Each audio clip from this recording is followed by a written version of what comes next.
Donc bonjour, je m'appelle Canabella, je suis coach en joie de vivre. Donc, je suis certifiée rigologue et j'ai été formée en plusieurs thérapies, bref, de psychocorporelle.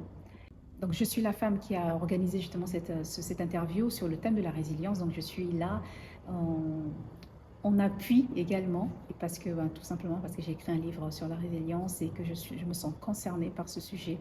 Et puis je suis la femme, porte les femmes dans la lumière et les font briller et c'est juste magnifique.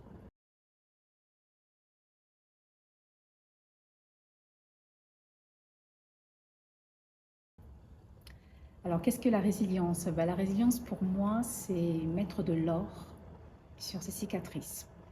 C'est très symbolique pour moi. C'est pas simplement nier les blessures, c'est faire en sorte de pouvoir se reconstruire au-delà des défis. Bien évidemment, on ne va pas nier les blessures, mais on va simplement surmonter avec force, avec courage, avec la joie et le sourire.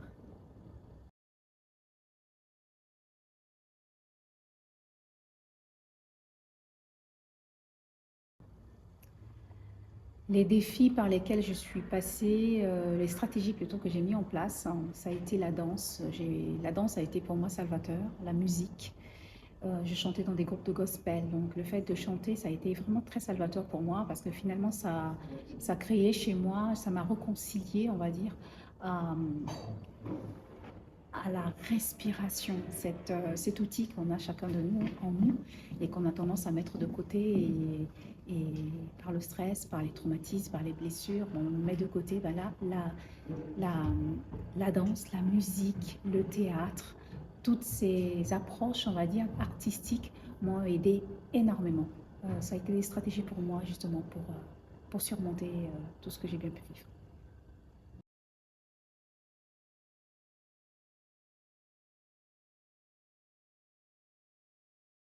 Alors, comment j'ai pu trouver du sens à la vie? Tout simplement, le sens à la vie est venu parce que aujourd'hui, j'ai une mission de vie en fait. C'est cette mission qui me porte. Cette mission d'accompagner les femmes qui ont vécu des blessures émotionnelles, des traumatismes de l'enfance, que ce soit en tant que femmes adultes qui ont vécu des, euh, des violences conjugales, psychologiques et tout le reste. C'est ma mission de vie, en fait, cette mission qui m'accompagne et qui aujourd'hui me porte. Et donc, c'est vers là, en fait, que je trouve vraiment du sens à ma vie. Oui, complètement.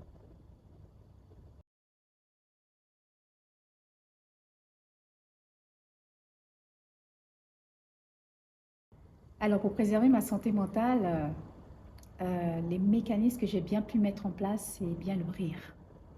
Je me fais des douches de rire le matin quand je me lève, parce que ça me permet de me réconcilier avec qui je suis déjà.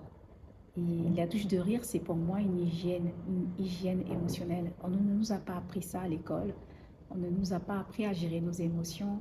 Et quand j'ai compris l'importance de gérer ses propres émotions avant d'être en interréaction avec les autres, je me suis fait des douches de rire. Et là, ça devenait, voilà, c'est quotidien, c'est mon rituel. Quand tous les matins, je me fais ma douche de rire pour libérer toutes les tensions et puis partir de bon pied et pouvoir accueillir, même s'il va y avoir des défis dans la journée, mais au moins, voilà, ça me permet de mettre le pied à l'étrier sur ce moment de détente, de lâcher prise. Ouais. Mm.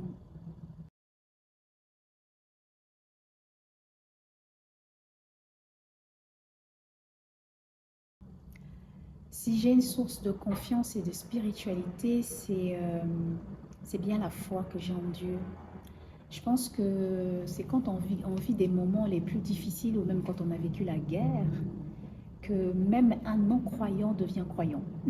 Parce que finalement, on se rend compte que on a un Dieu suprême, on a cette puissance suprême, cette source, on l'appelle comme on veut, moi je l'appelle Dieu, euh, qui va justement nous aider à surmonter, à faire face à tous nos défis, à tous nos éléas, à tout ce qui nous a, tout ce qui nous a mis à terre finalement. Donc finalement, Dieu a été une source de vie pour moi.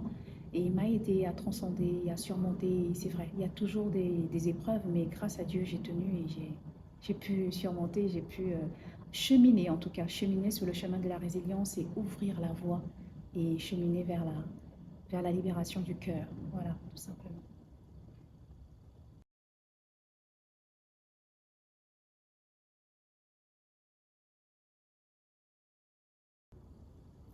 Le rire, pour moi, il est fondamental.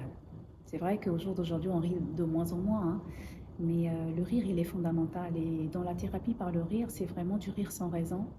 On va rire pour se sentir bien, se sentir en accord, se sentir aligné avec soi-même. Euh, Pourquoi? Parce que le cerveau, il sait pas faire des différences entre le rire forcé et le rire réel. Et le fait de simplement impulser un rire, ça permet de pouvoir se sentir waouh, je suis bien en fait. Donc le cerveau va sécréter des endorphines, de la dopamine, de la sérotonine, tout ce qui va bien pour nous sentir bien et alignés avec soi-même. Donc oui, pour moi, le rire permet de pouvoir déjà, un, s'aligner avec soi-même vraiment et pouvoir s'équilibrer au niveau émotionnel et faciliter ces interactions positives finalement avec les autres.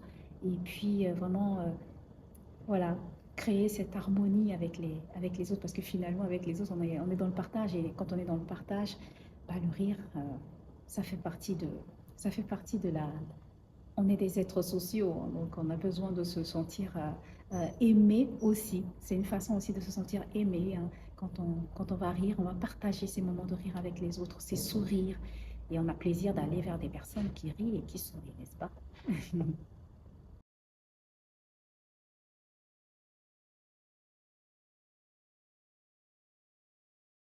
Alors, les figures pour moi qui illustrent mais excellemment bien la résilience, je pense à Nelson Mandela en premier.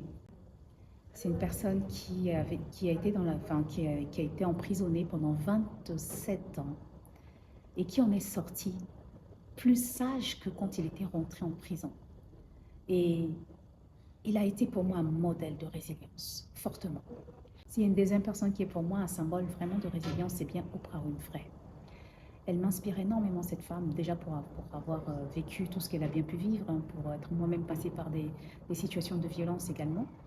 Euh, c'est une femme de poigne, de caractère inspirante qui, pour moi, oui, est un symbole vraiment de résilience. Elle est partie de rien pour être là où elle est aujourd'hui, vraiment un gros symbole que tout le monde connaît, bien évidemment. Mais voilà, c'est une femme très inspirante et voilà, pour moi, c'est vraiment des deux personnes inspirantes pour moi, oui, complètement. Mm.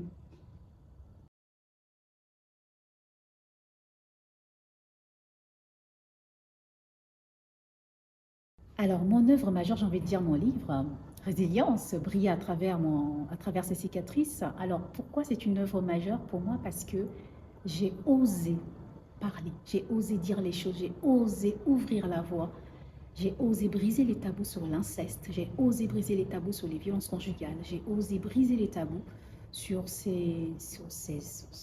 on va dire, sur ces tabous, surtout l'inceste qui normalement pour un enfant est dans un environnement sécurisant, mais là il ne l'est plus. Donc j'ai osé quand même briser ce tabou. Euh, et pour moi, oui, c'est un vrai symbole pour moi parce que c'est une œuvre, pour moi, c'est une œuvre d'art. C'est une œuvre d'art, euh, ça va au-delà du symbole, hein. C'est que finalement, c'est une voix haute pour toutes les femmes qui n'ont pas osé dire les choses.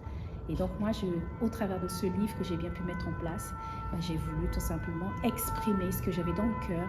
Donc j'ai osé simplement sortir ma voix, libérer ce qu'il y avait au plus profond de mon cœur pour enfin briser les tabous et que à chaque fois je le dis, arrêtez de faire la politique des trois singes, ni voir, ni entendre et ne rien dire et que c'est finalement nous sommes tous concernés parce que la génération d'aujourd'hui, si les femmes ne se reconstruisent pas, ben elles vont mettre au monde des enfants qui vont également être traumatisés et on va se retrouver avec une société des enfants traumatisés et des enfants blessés et ce n'est plus possible. Donc il y a plus de 6 millions de personnes qui sont victimes d'inceste en France. J'ose même pas imaginer en Afrique et dans les autres pays. Alors je pense qu'il est grand temps que chacun de nous ouvrions les yeux. Il est grand temps que nous puissions briser ces tabous et que nous puissions aider un maximum de femmes à se reconstruire. Vraiment.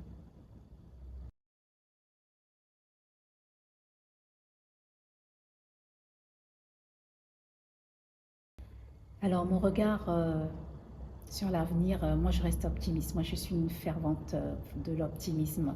Je crois à l'humain. Je crois qu'on est tous capables de nous remplir de cette humanité. Je crois en ce champ des possibilités. Je crois que toutes les personnes peuvent se réveiller. Je suis convaincue de ça. Je suis convaincue que même s'il y a encore du chemin à faire, à parcourir, mais je suis convaincue qu'on peut s'en sortir. Je suis convaincue qu'on peut briser les tabous. Je suis convaincue qu'on peut tous se reconstruire, on peut tous briller à travers nos cicatrices. Je suis vraiment convaincue de ça. Donc, il est important pour moi, oui, de pouvoir le dire haut et fort que oui, je suis optimiste, oui, pour l'avenir, complètement. Et je reste optimiste, je rajoute que je reste optimiste, surtout sur le fait qu'on puisse sensibiliser au maximum, sensibiliser les enfants sur les violences, sur les tabous, sur l'inceste, sur les violences sexuelles. C'est sensibiliser au maximum et que chacun de nous, en tant qu'adulte aussi, nous puissions aussi contribuer à ça, finalement, tendre la main, permettre à l'enfant de parler, de dire haut et fort ce qu'il a dans le cœur et de pouvoir l'aider à se reconstruire véritablement. Donc oui, je crois à un avenir meilleur, je crois en l'humain. Je crois qu'on a en nous cette capacité de nous reconstruire et d'aider les enfants et les femmes à se reconstruire.